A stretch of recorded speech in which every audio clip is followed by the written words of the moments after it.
لي بالتجت له البرايا، وابسط فؤادك رحال لي صفوة خيار البرايا.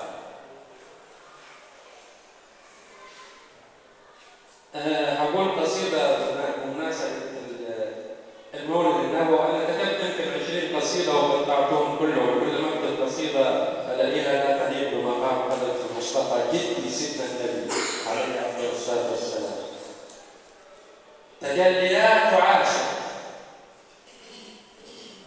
بث الجوى والسقم في أعضائي، ورمى بصدري أوغل أنوائي.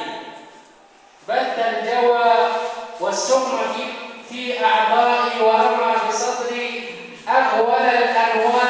وطن تغلغل في ثنايا أضلعي، وأثار فيها حمية الشعراء. لما غزا سمعي بهمس معاتب، ماذا دهاك لتستحل جفائي؟ ماذا لها جسد الأبير كي يرى متذللا في قبضة الطفلاء؟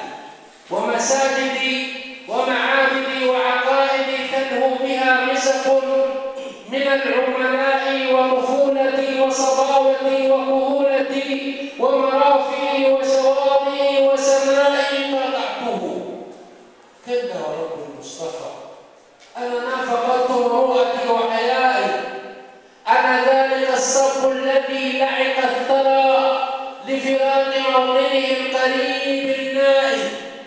أنا من ترعرع من نقائك ملهمي، ورموا سهام النفي في أعضائي. فتملكت حمم الفراق جوانحي، وتضرعت من هولها أحشائي. وتعاقبت قتل السموم تفتني، والداء يسلم هامتي للداء، حتى تلاوت التراب بمدامعي، وتناثرت فوق الثرى أشلائي.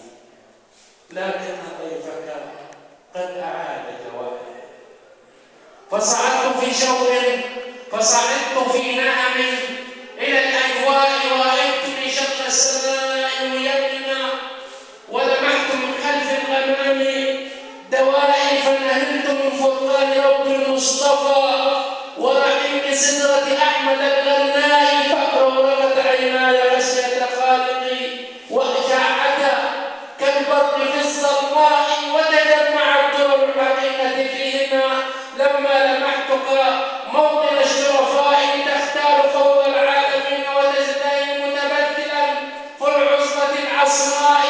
فغدوت صوتا قد تملكه الهوى، وغدا بعشقك منبر النبلاء.